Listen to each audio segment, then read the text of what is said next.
Hello, everyone, and welcome to this event with Jeff Wallach. My name is Michael. I work at Annie Bloom's Books, who is hosting this event, obviously, and the events coordinator and publicist for the bookstore. For those of you who aren't familiar with us, we're located at 7834 Southwest Capitol Highway in Portland in Multnomah Village. And right now, you can shop at our bookstore at www.annieblooms.com day and night.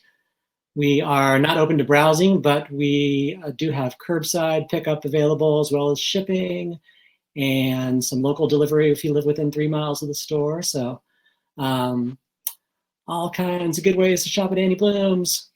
And down here on the bottom of the screen there is a Purchase Mr. Wizard Here button. You click that and go straight to Jeff's book to pick that up. Yeah, it's down there somewhere, depending on which side of the screen we're actually really on. And let's see. So without further ado, why don't we just hand it over to Jeff here. We got Jeff Wallach here, author of Mr. Wizard. I guess I'm on. Thank you, Michael. Yeah. Great to be here. Thank you all for showing up on a Monday night. I think it's Monday. Before I get to the work at hand, I want to just say, buying books on Amazon is a great thing. We sell a fair number of books on Amazon, but if you love literature and you want to keep your own local bookstore in business, that's the best place to buy books. And even if you have already bought Mr. Wizard, or if you don't like the reading and you decide you don't want a copy, go to Annie Bloom's anyway and buy something else there. So I'm going to start out by reading the prologue and the first 3 or 4 chapters of the book. That's about 200 pages. So no, I'm kidding. It's about 10 or 12 pages. So get comfortable. I may interrupt myself since nobody else can talk, and this is an awesome opportunity to just basically say whatever I want without being interrupted. But I might interrupt myself just to give a couple of explanations along the way. So the other thing I want to preface this with, so the chapters of the book each have a chapter title. At the beginning of the book, there are the names of some of the main characters as you get to know them. And then as the book goes on, the chapter titles become less and less relevant to the content that's actually in the chapters. And the book overall is about misdirection, which is something that the mother character, Jenny, perpetrates on her sons over the course of their lives, particularly in relation to who their father might be. And she's always kind of throwing clues and red herrings and misdirection at them so that they don't really know the truth behind their progeny. So the chapter headings are kind of my own misdirection thrown in as a private joke, which now isn't so private since I just told you about it. But at any rate, let me start. This is the prologue titled Jenny. Jenny Elliot insisted she had to get her hair done. Robert Stack was coming to pick her up in his Bel Air convertible. He has a tiny prick, she told her son Phillip. Robert Stack, the actor? Phillip said. Jenny perched on the edge of the seafoam sofa, her Velcro tennis shoes fastened tight as if she were about to make a run for it. Yep, little pencil dick, she said. Phillip took a long sip of his grapefruit sparkling water, trying not to laugh. And you should watch your drinking, Jenny said, being half Irish. His orthodontured smile broke open like a whacked piñata. Irish Jews? Is that what we are now? Ballydroit, she said cryptically, a golf pro. And 2 days later, she was dead. Now we go to part 1, chapter 1, Phillip. The night after Jenny's funeral, Phillip mentioned the Ballydroit business to his brother, Spencer. They were sitting in a dark drinker's bar on Columbus Avenue, toasting their mom with $23 glasses of Macallan. Chalk that up to the dementia, Spencer said, or to the fact that she was always batshit crazy. He raised his tumbler in the air. I'm not so sure, Phillip said, clacking glasses. Meaning, was this a clue, whether inadvertent or intentional, to the mystery the boys had been trying to solve their whole lives? Who exactly was their father? Around midnight, unable to sleep, Phillip went online at the desk in his home library, overlooking a currently leafless chestnut tree and a triptych of pre-war brownstones. The Upper West Side was nearly quiet, the street pixelated with rain through the leaded glass. He ordered one of those DNA kits that you spit into and then send off to some lab. 3 weeks later, he received more personal information about his own history than their mom had parceled out to him and Spencer in 50 years. Phillip found comfort in the charts and graphs and percentages, the links that revealed the coded structure of his own chemistry, whether he was likely to contract colon cancer or live past 90, what his chances were of being a carrier of autosomal polycystic kidney disease, despite not having either gene variant, what percentage of Neanderthal ancestry he possessed, the probability that he'd develop age-related macular degeneration, his odds for getting Parkinson's, celiac, or Canavan diseases, if he was a candidate for hereditary thrombophilia or hereditary fructose intolerance, the likelihood of his coming down with Nemesian breakdown syndrome, or if he might be the rare person to suffer from photic sneeze reflex, and on, decoding the mysteries, focusing on what was undeniably, quantifiably real. The test indicated that Phillip was 46% Ashkenazi Jew, but also identified a strong Northern European gene strain. 40% of his DNA originated in the British Isles. He called his brother. The Irish thing makes sense, Spencer said. I've always loved the steak and ale pie. Oh, and Riverdance. That Michael Flatley sure is something. Phillip pictured his brother 3 miles away on the same crowded island between the Hudson and East Rivers, lying on the thick rug on the wide-planked oak floor of his loft. Don't you think it's strange, even for Mom, to have hidden this if it's true? I mean, so what if we're half Irish? Phillip asked. It wouldn't surprise me if Mom hid that we're half Klingon, Spencer said. That was her peculiar charm. She hid things. I might not have cared if I'd known sooner, Phillip said, but now it's disturbing. I've gone through my whole life thinking I'm a full-fledged Jew. You haven't done anything Jewy since your bar mitzvah. It's still part of my identity. I'm one of the chosen people. I've just chosen to ignore it. Okay, Spencer said. Why don't we just think about this for a few days, see how we feel? Phillip took a deep breath. Was his brother talking sense? Meanwhile, I got to go tend the potatoes, Spencer said. Oh, and my Guinness is getting warm. It's getting cold. Chapter 2, Spencer. A few weeks later, it was Spencer's turn to surprise Phillip. I took the test, Spencer said on the phone. Phillip sounded out of breath. Spencer pictured him on a walk in Central Park, swinging his long arms, up at the northern end where the crowds dropped off, the oaks and maples ready to leaf, as if their turning red and yellow and orange back in November had been the end of it, but now here it was again, spring. What test? Phillip asked, half listening.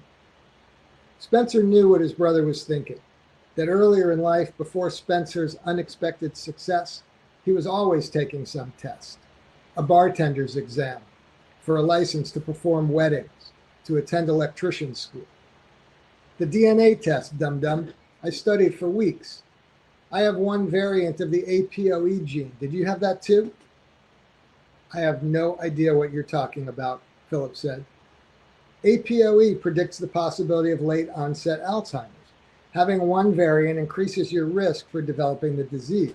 It might explain what happened to Mom and what might happen to us. This is important shit.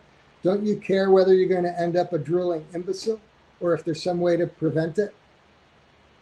Not sure, Phillip said. What else did you learn? I started reading about Mendel and the pea plants. Mendel? Didn't we go to elementary school with him?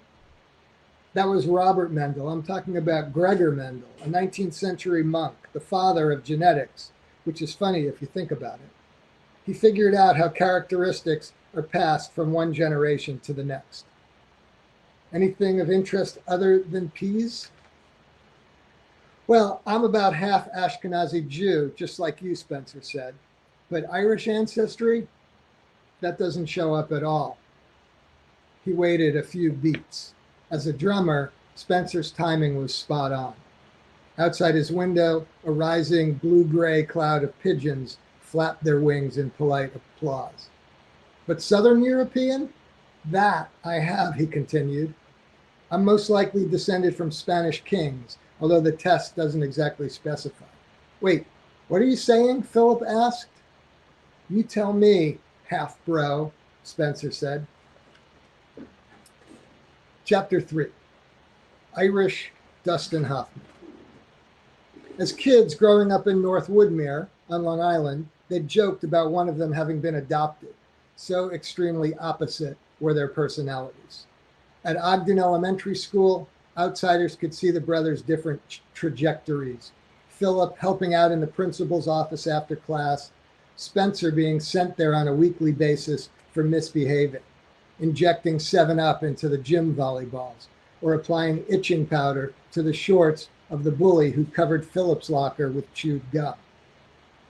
In return for occasional muscle from his fearless younger brother, Philip edited Spencer's assignments, the term they used for plagiarism, and drilled him with flashcards and mnemonic devices before math and history tests, sitting at the kitchen table by the bay windows overlooking the yard. They each protected the other in the way they were capable of. It wasn't that Spencer was dumb. As one teacher put it to Jenny in a parental conference, he just doesn't seem to give two shits. Sneaky smart, another teacher called him. Philip, 15 months older, was the studious achiever, the science fair savant who corrected his brother's grammar and tried to enforce the rules of the many board games they played. He was tall and thin and sandy-haired, a favorite of smart, proper girls who would go on to become lawyers and publicists. He'd inherited his mother's orderliness, her obsession with numbers, logic, organizational systems, traits that contradicted her wacky, unpredictable side. Spencer was the rebel, the cynic, a natural athlete who got kicked off the varsity basketball team because he wouldn't cut his thick, black, curly hair. The weed-smoking drummer beloved by bad girls in his tight black jeans and band t-shirts with the sleeves hacked off. He received Jenny's irreverence, independence, and the ability not to give a high-flying fuck what other people thought of him. What the boys thought, and often they thought the same thing simultaneously, was that their dad, Jack Elliot, had disappeared over the jungles of Vietnam in the 1960s, an Army pilot whose smiling photo taken beside his helicopter sat on the mantle of the split level on Long Island all those years, next to their school photos. Jenny had described Jack to her sons as the funniest, serious man I ever met. In the photo, he had the lean muscularity of an outdoor gear model with dark, smoky eyes crowned by delicate black eyebrows. Like a Jewish Colin Farrell, Spencer had always thought, or now, an Irish Dustin Hoffman. Jenny implied that their father had been on a secret mission when he disappeared, but would never clarify the details. I'm not at liberty to speak about that, she would say, as if that phraseology had come to her directly from the Joint Chiefs. But when convenient, she'd summon Jack Elliot's ghost.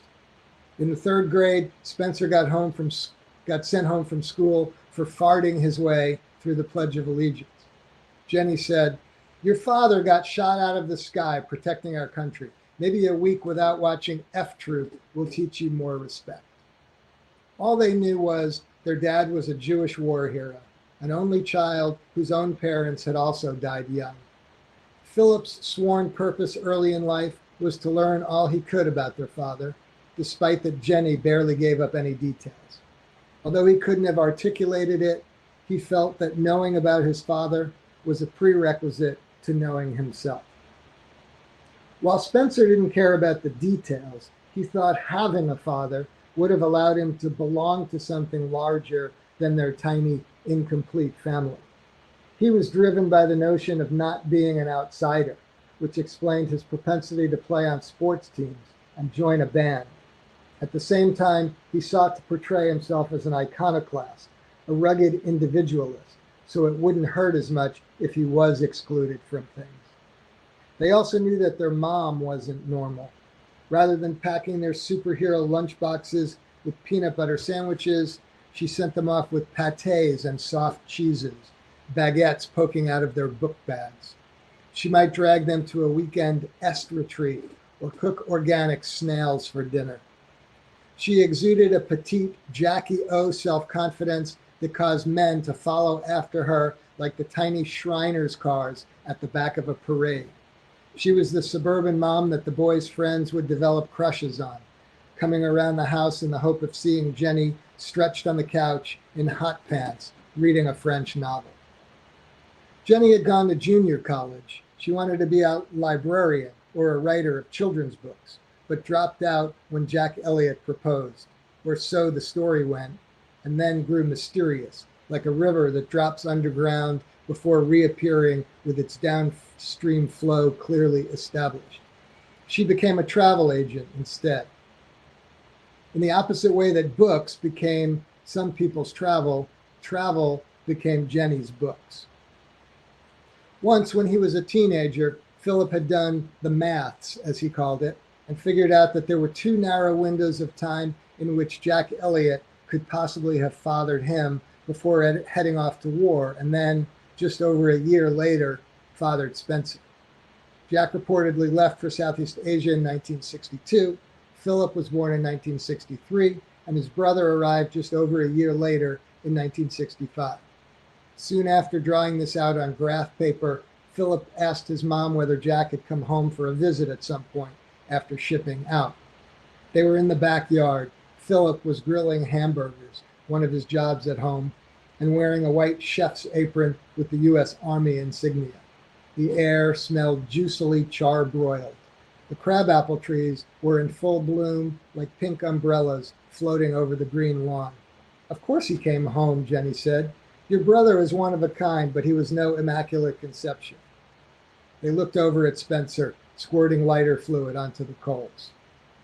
Phillip was partly satisfied with the timeline. He and Spencer wanted to believe that the brave, commie-fighting Jew was their dad.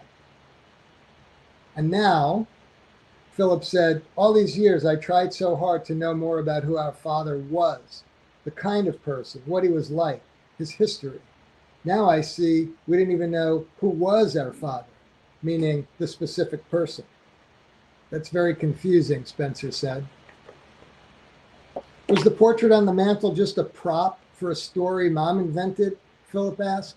"Is that even the right guy?" "I think it's possible that photo came with the picture frame," Spencer said. Chapter 4, The Great Spencerina. In junior high, Spencer found something to focus on for the first time. He was going to be a magician, the Great Spencerina. He would learn to produce unexpected things out of thin air, doves, women's underwear. He would choose his own path so that he didn't feel left out of other things. Jenny bought him a boxed magic kit with fake bottom coins and little silver cups and red foam balls and trick decks of playing cards. Phillip stood in as his lovely assistant in top chinos, white button-down shirt, and topsiders.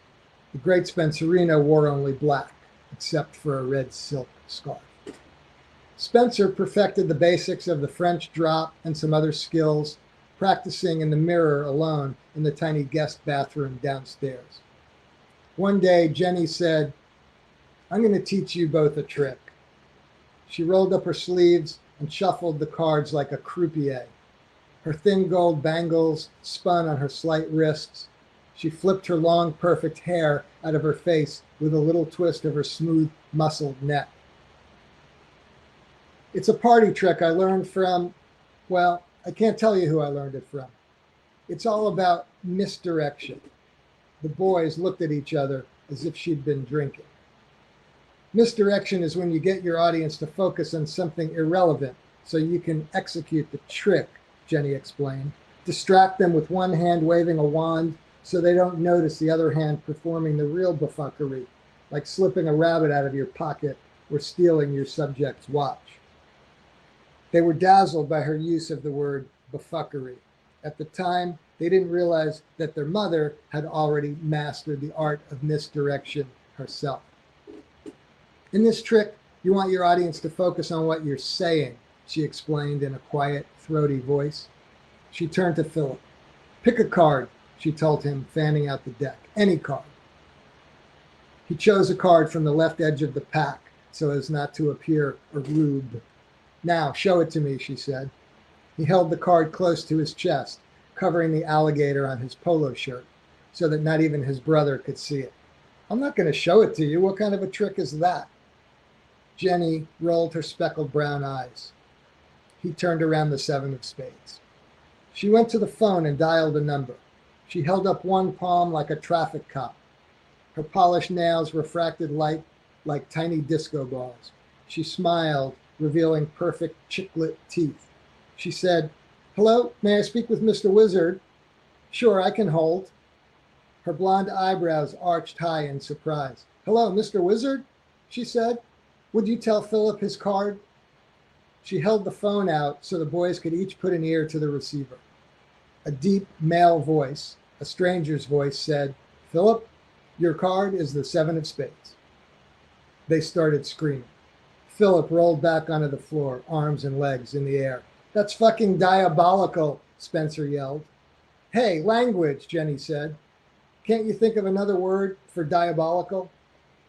Afterwards, diabolical became Elliot family code for when you'd been totally bamboozled. That evening, while the boys were helping with the dinner dishes, Phillip asked, "Mom, is Mr. Wizard our father?" He was half wondering if this were possible, half fishing for information. Jenny put down the pot she was scrubbing and wrapped her arms around him, her rubber dish gloves warm on his neck. She smelled like waterfalls and grapefruit. "Oh, sweetie," she said, "I wish. Your father's only trick was his vanishing act." There you have it. 4 chapters of Mr. Wizard. I hope Michael's going to come back and ask me a clever question, or someone else is. And thanks again for showing up. Oops. Hey there, that was great. I did not mean to make you so tiny, or me so tiny. Yay, applause, woohoo. Oh, thank you. Oh, we do have a question. Excellent. Awesome. Which of the brothers is more like you? Oh, well, I know my own brother is listening tonight. So that's a hard question to answer, and it really depends on who you ask.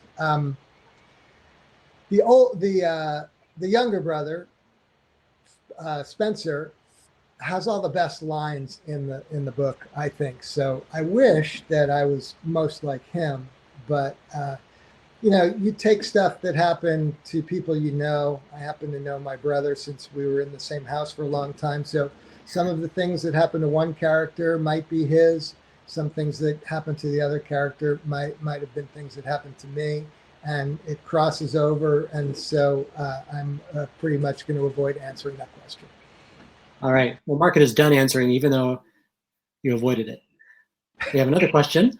I know this story began shorter, then got longer, then shorter again. Can you comment on the evolution of the writing process? And coincidentally, when did you become so funny?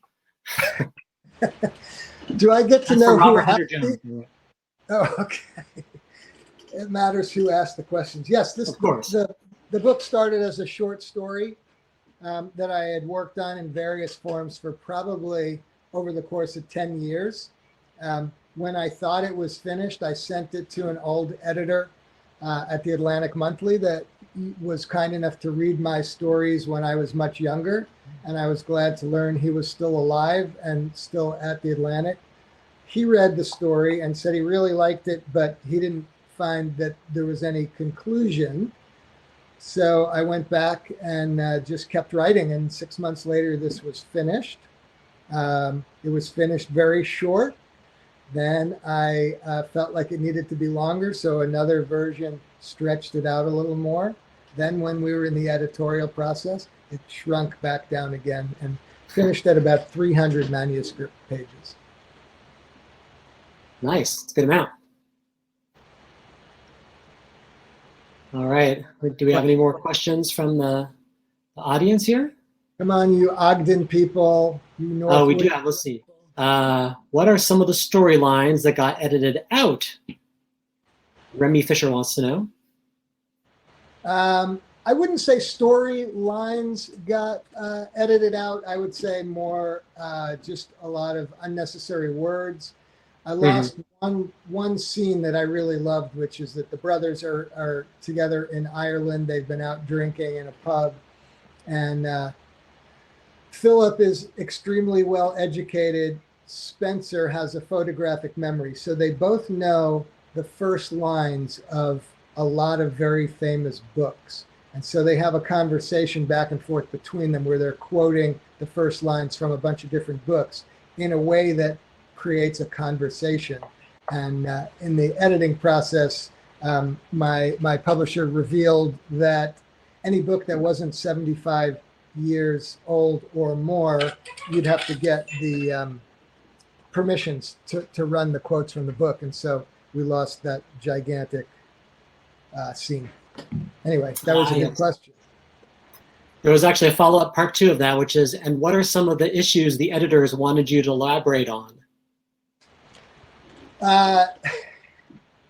This is a very different publishing world than what most people, including myself, picture, where you have an editor who is your, like Hemingway's editor, Maxwell Perkins, who spends 2 years making the book better and taking storylines out and changing characters. That does not happen so much, especially with smaller publishers. So I would say not that much other than line editing happened at the final turn. Yeah. All right, let's see. Did you invent the word befuckery? No, but I wish I had. That's a good one. You have to tell me who's asking these questions. Oh, sorry. Yes, that person is Terry Cheney. Representing the Vassar College contingency. All right. Well, where did it come from then? Does a particular source, or is it just something you heard and thought that's funny, you should use it? It's something we say a lot playing board games and card games when you're about to attack another person's, Cities and Knights of Catan or whatever. Yeah. All right. Another question here we have from Renee. Is you have been writing nonfiction most of your life, and now you're writing fiction. What do you like best, and what is the difference in the process? What a great question, Renee. Thank you. I would say, nonfiction is easier because you don't have to make up the facts and the quotes, but fiction is more fun because you get to make up the facts and the quotes. So 2 very different activities in my mind. And, I'm hoping my career will now be all fiction where I get to make all this stuff up. I guess that means you like that one best then. Yes. All right. This one is from Remy Fisher. What was the impetus for Mr. Wizard? Did you have alternate titles? I had an alternate title for the short story, which was called The King of Hearts, even though it was still based on the Mr. Wizard card trick. But then I thought Mr. Wizard would work better. What was the first part of the question? So when I was in my early 50s, having a conversation with my mother one day, and she dropped something about, I think it was why I liked golf or was good at golf, given my Scottish ancestry. And I was like, my what? Scottish ancestry? So in my 50s, I learned that I had a great-grandfather who was Scottish. And so I went and took a DNA test, and sure enough, about 12% of my DNA was from the British Isles. And I thought, that could make for an interesting story. All right. Start and done. You still haven't answered. This is Robert Hunter Jones. You still haven't answered when you became so funny. There is a belly laugh every 2 pages. Have I been missing something? Okay. I know you've always been pretty funny. I'm much funnier in writing than I am in person. All right, let's see. This is from Brenda. How did you approach writing about emotional topics like growing up without a father when this may not be part of your own personal life experience? Wow. Yeah. That's a really good question. Boy, I don't think I have a stock answer for that one. It's like anything else. Somebody writes a war novel. They've never been to war. You think it through. You work at how you think something might have felt. You read books where a main character may not have a father.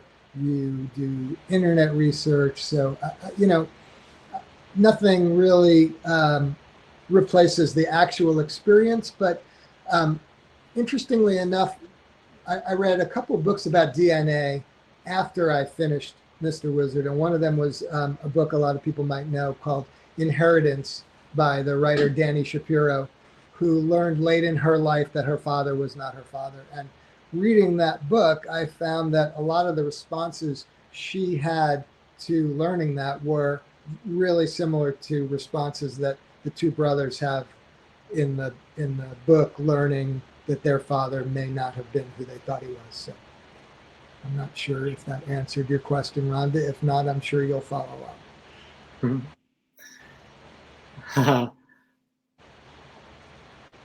He also wants to know, what category of fuckery is this, Mr. Jones?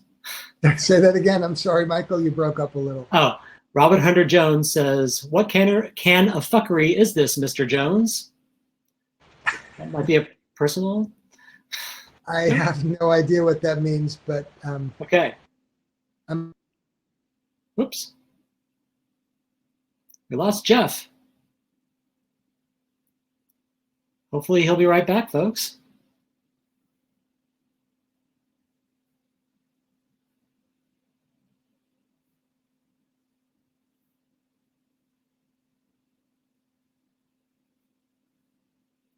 Here I am in full screen while we wait for... Here he is. He's back.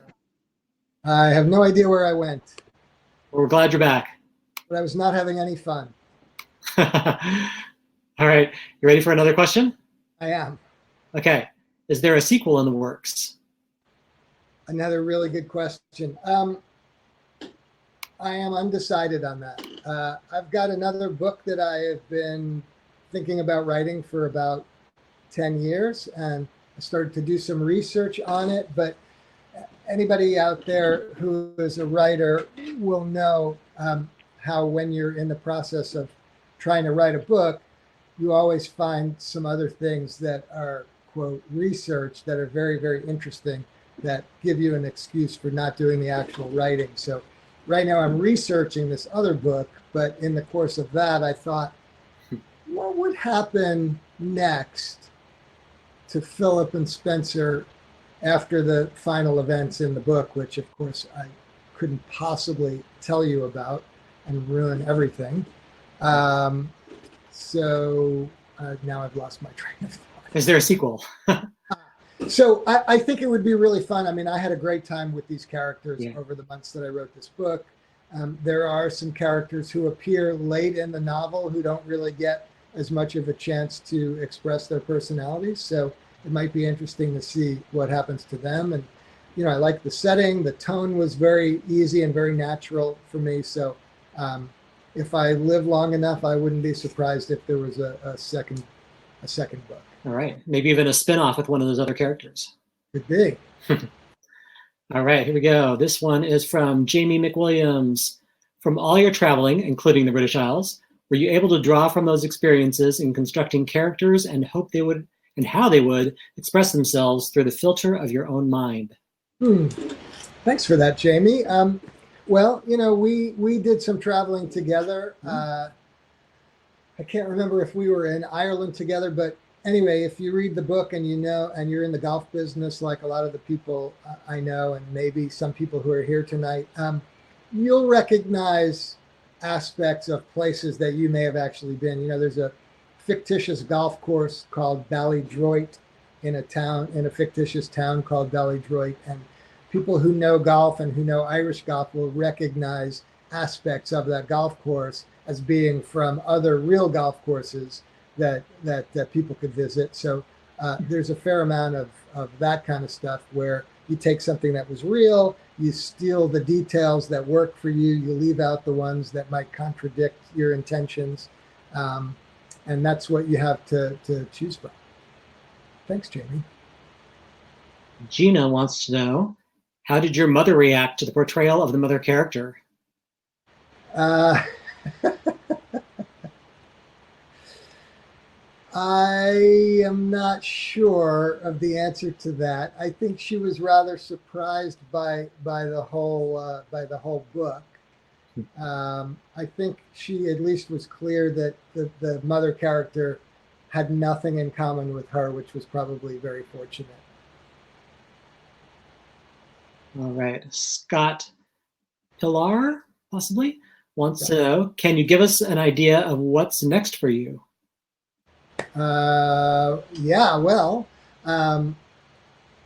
in this world of small book publishing, you get to be your own salesman, promoter, business person. You know, you get to do a lot of stuff that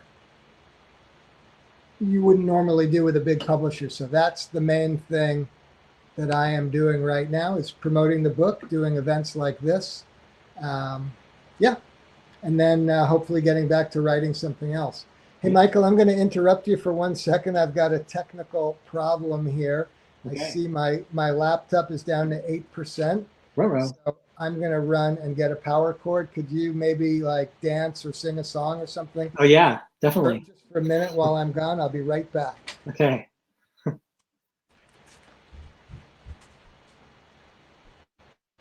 We'll not be doing any of that, but I hope you guys are enjoying this reading, and Jeff will be right back with us so he doesn't run out of power. Thanks for being here. Oh, if you guys do go to purchase the book, I put a little message up on that purchase page, but if you want it inscribed, personalized by Jeff, he will be happy to do that and then bring copies to the store. Just make sure you write that in the comments section, and you can also just say you just want it signed without being personalized. That is fine too. You can buy it for yourselves, for loved ones. Buy other books too. Jeff was going to mention all that, but I'll just steal his thunder. And... Hang on there, I'll be back in a minute. Thank you.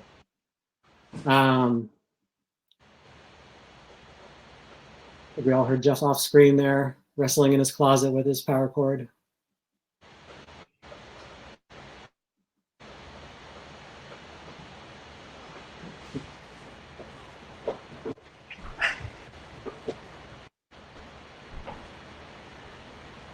All right, I think we're going to go to another location. I'm going to just move this, so bear with me. So sorry, this is the trial. You were our guinea.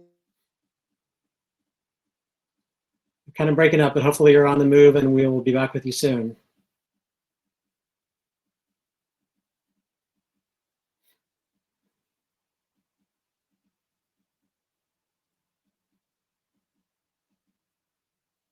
The event is still happening, in case you're worried.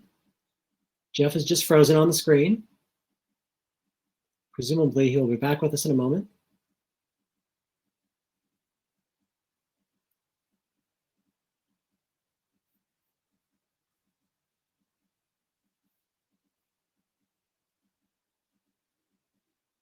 Gina, I'm going to ask your question because I like that one, even though you didn't post it in the Q&A.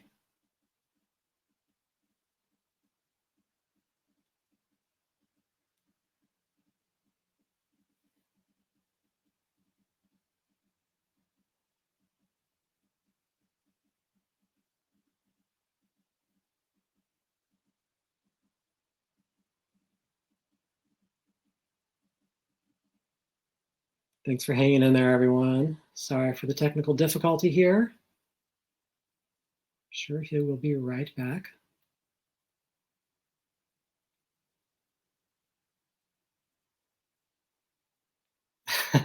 That's all right, Renee. Sorry you're on crutches. Good point, Jen.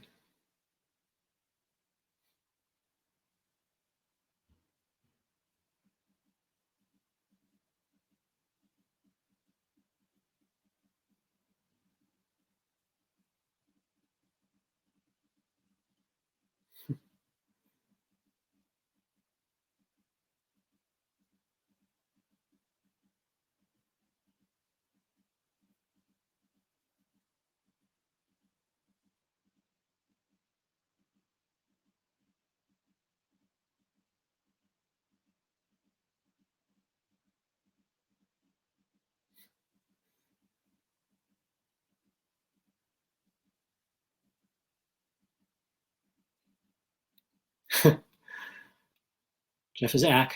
Sounds about right.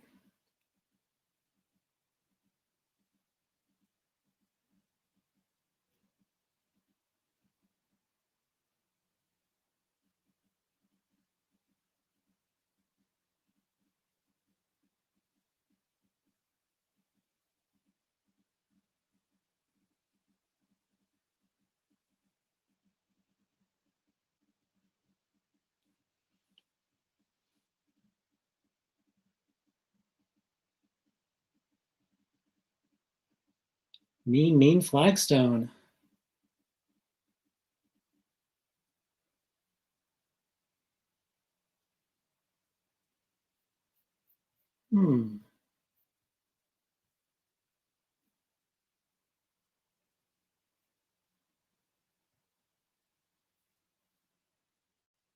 Says you're connecting, Jeff.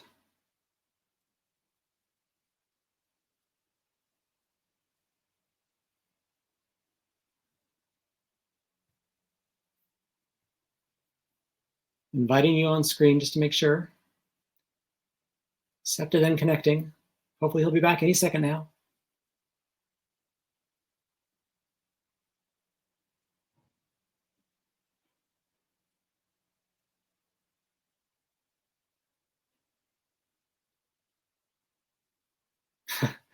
Thanks, Terry. Very kind.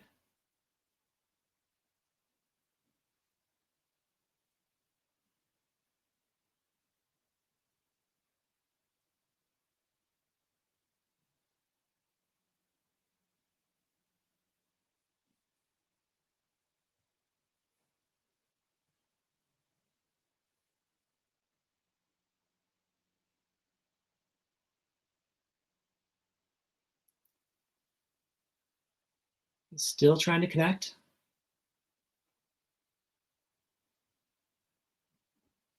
Me, no, sorry.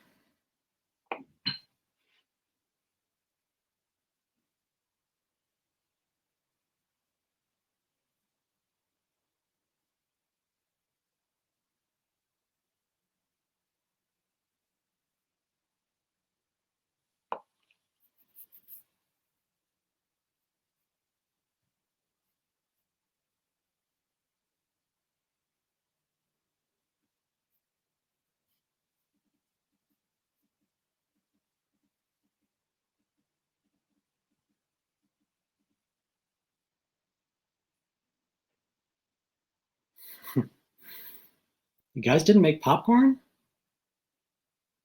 Puppets would be good. Yeah, I'm sorry. Like, do I have Legos?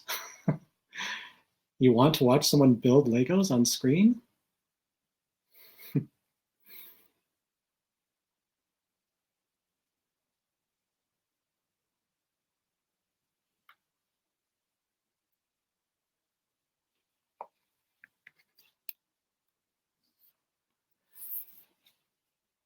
Lego puppets would be awesome.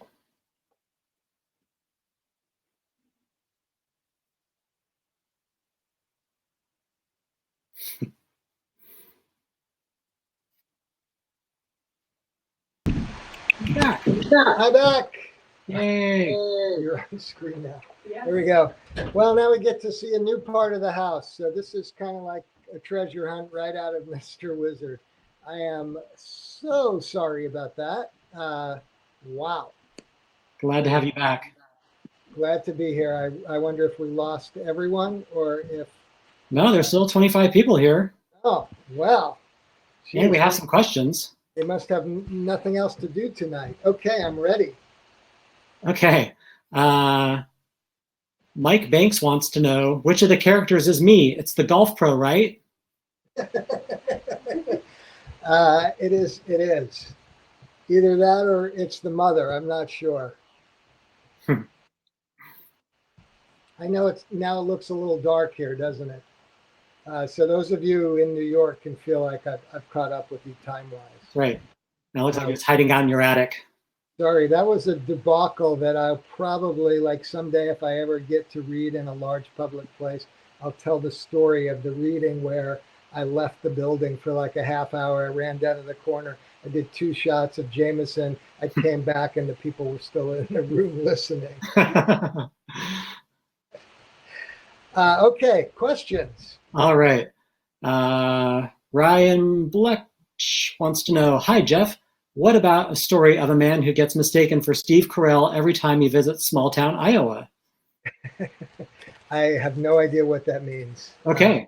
Well, put it in the notebook as something to... Well, maybe that the asker of that question was also down at the bar taking shots of Jameson. Yeah, maybe a few. By the way, there's a lot of Jameson and also Guinness in the book. So if you're thirsty, it's a really good book to read. To do a shot every time you read it? Well, while I was working on it, yes. Okay. Let's see.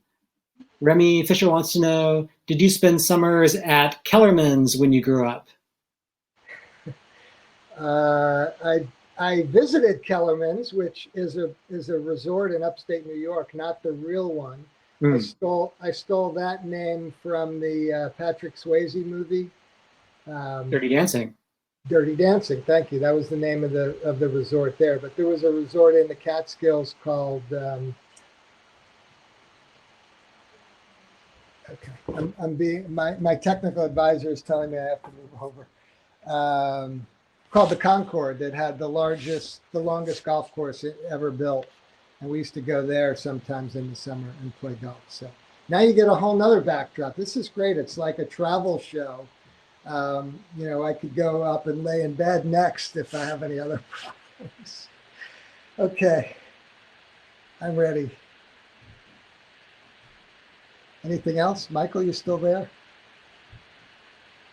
Uh-oh. I seem to have lost everyone again. Have I lost you again?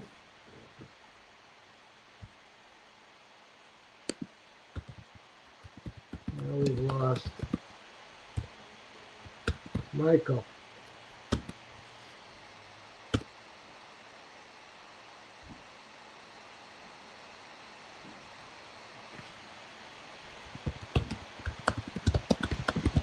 So you can still hear me, yes? Okay, thanks, Joanne. Thanks, Scott. Thanks, Jen. Thanks, Mike. Thanks, Bob. I could just spend the rest of the time naming everybody who's here.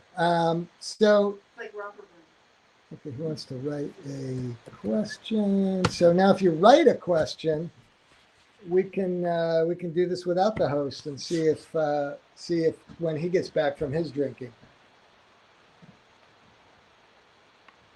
I could ask myself a question, but I don't really know what I would ask myself. So someone type in a question. Oh, Gina wants to know if who's going to have parts in the movie. So yeah, there'll be auditions. So we'll do that here at our house. But there is a scene in the book, towards the end of the book, the two brothers. Spencer is a movie fan and quotes a lot of movies throughout the course of the book. And so at one point, the boys are having a conversation. He asks Phillip if he ever thought about who would play them in the movie. So that's a good discussion to have. I thought it would be one of the brothers says it would be the two Jasons, Schwartzman, and the one who plays on Ozark. Somebody help me out and type it in here. Jason Bateman. Because one is very uptight and logical, and the other one is a bit of a wild man. So thank you. Someone just typed in Bateman. And now Michael's back to bail me. While the event kept going on. My own questions. So now someone else has to decide to leave and come back, but we won't know who it is because we can't see you. That's right. Yeah, my vote is for Gina. No, I don't know. Sorry, nothing personal, Gina. You just staring. Do you still have questions there, Michael? There was just this one that wasn't really a question, but it was Robert Hunter Jones saying, "Dude, that's a lyric from Amy Winehart, the fuckery reference. But more relevantly, tell us something about the vagaries of the publishing industry and how that may have led you to draw upon your brilliant material on golfing as part of your crafting of your story." Wow. Well, I guess I was gone so long, he had a chance to write that question. And this is the requisite question where, someone stands up in a giant auditorium where there's a really, really famous person and there's thousands of people, and then he asks a question that he really has no interest in hearing the answer to, and it isn't really a question. It's more about the person asking the question than it is about asking the question of the writer. So maybe this qualifies. So the question was about the publishing industry, which, if you could find a worse business to go into, I would be very surprised. I spent my life as a magazine writer, which I thought was hard enough. In an average year, I had to both sell and write somewhere between 40 and 50, full-length magazine articles. So basically one a week to do all the selling, the pitching, the preparing, and then if you sell it, go out and actually write the story, then go through the editing process. And at some point, sometimes you got paid. Well, book publishing in some ways makes the magazine business, look like a lottery ticket. When I finished this novel, I sent letters out to 127 literary agents. I'm not a novice. I'm not a crackpot. I'm someone who earned my living my whole life writing. I have credentials, however valuable someone might see them as. I went to graduate school. I've written for the New York Times. So on paper, you would think that if you were an agent and I sent you a letter, you would at least read the letter and answer the letter and maybe ask to see the manuscript. But of those 127 agents, I would say probably 100 of them never even responded. I mean, not even a form letter like you got in the old days that said, this isn't right for us. Thanks for trying us. Don't try us again. I was unable to get an agent, although I've had 4 other agents in my career who sold other books for me. I couldn't even get anyone really to read Mr. Wizard. And so I decided I was going to self-publish it. And Tim O'Leary in my writers group convinced me that I should try some of these smaller publishers. I sent the book out to about 30 of them, and I was very lucky. I got 3 offers on the book to publish it, and that's where we are now. But I mean, it's very difficult to give any sort of encouraging viewpoint of this industry, to somebody who thinks this is a great idea for making a living. That was a long answer, but thanks for the question, Gray. Yeah, it really is tough. Did you answer the questions that are off to the side in the chat here while I was gone? Do you have a description of the characters while you write? This chat is like 600 miles long. Do I have a description of the characters while I write? Nope, I pretty much make it up as I go. You get their physical descriptions early on, and then you have a picture in your head, and it's easy to imagine them in action. But I mean, I think most writers would say that you tend to discover a lot of stuff along the way, things that happen to them, habits that they have, maybe expressions that they use on a regular basis and things like that. That's part of the beauty of the writing process is, it's like hanging out with someone that you already know that you like, otherwise you wouldn't have invented them, and getting to know them over the course of what's an intimate kind of interplay. We have an official question here from John S. Was the editing process difficult? Was it hard not to take it personal? So I had an unusual editing process in that after getting the 100 agents to not respond to me, I decided to do something I never thought that I would do, which was I paid a book doctor who got his MFA from the Iowa Writers Program and was a successful novelist, but also having a hard time making a living at it. I sent him the book and paid him to go through it to improve it in any way that I thought I could improve it, because I thought it's good, but obviously it's not good enough, and maybe there's somebody else who could help me. And I have to say that it was not inexpensive, but that was the best money I ever spent. I would say I learned more working with this guy than I did in 2 years in my graduate program. I sent him the manuscript. It came back. Every page probably had 20 or 30 comments, corrections, arrows, circles, etc. Some of which I ignored, but most of which I thought, this is very helpful. And then when we finished and I edited the whole book, I asked him if he would do it again. And so we went through it a second time. So by the time the book got picked up by the publisher, everything except, some line edits and corrections was already done. You may have just answered this within your question, but did you do that editing process after or before sending it out to agents? I guess if they didn't ask you for a full manuscript, they weren't reading that much anyway. Yeah, I think that was a reaction. I think I probably did 12 versions of the book, 12 full revisions that were more than just a couple words or moving some things around. I mean, really serious content. Revisions and stuff. And so I probably started with some of the agents early, and agents usually ask for somewhere between, 3 chapters, 25 pages, if they agree. And I certainly had a few agents who did ask to see it. A couple who might have read the whole book and felt like, as they say, not quite right for my list, which is a nice way of saying, I don't think I can sell this, right? Which is a separate answer from, is this good enough? In my mind, someone asked about if I took this stuff personally, and that's the stuff where you have to realize that just because an agent or a publisher doesn't want to buy it, all that means is they don't think they can make a lot of money with it, which is their goal. So it's not necessarily an indication of the quality, although it could certainly also be an indication that a book is no good. Cool. All right, I think does anybody have any other questions or comments for the author?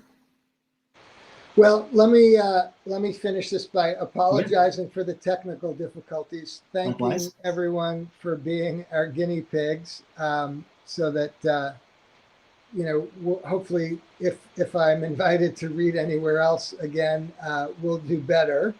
And thanks to the bookstore, which is an awesome bookstore. And I wanted to say that my favorite thing about the store, the last time I was there, is that, you walk through a bookstore like Powell's in Portland, and every once in a while, someone in the bookstore has written like a little index card with a review of a book, and it says, staff pick. But I remember the last time I was at Annie Bloom's, and in the children's book section, they had those same cards, but all the reviews were actually written by children who were the age that the book was meant for. And I just thought, these are people who really love books. So nobody made me say this, but go on their website and buy some books and support this awesome store. Thank you so much, Jeff. It's really great having you. Thanks for those very kind words. Yeah, my pleasure. And thanks again to everybody for showing up. Yeah, exactly. Thank you. Cheers. Let's go have a Guinness. All right. Sounds good. Good night, everyone.